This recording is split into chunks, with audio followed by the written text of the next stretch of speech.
Here we see a lost lower first molar. Single-stage implant placement begins with exposing the bone with a flap.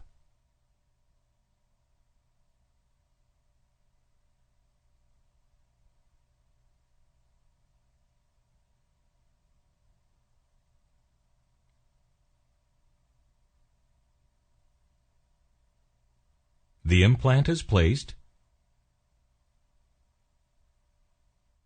with the healing cap on top of it at the same time.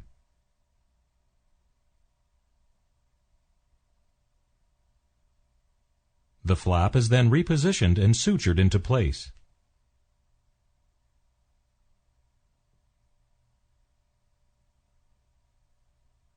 After a few months of healing, the healing cap is removed.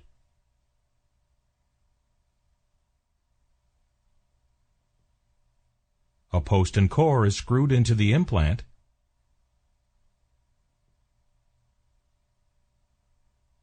and the crown is cemented on top of the post and core.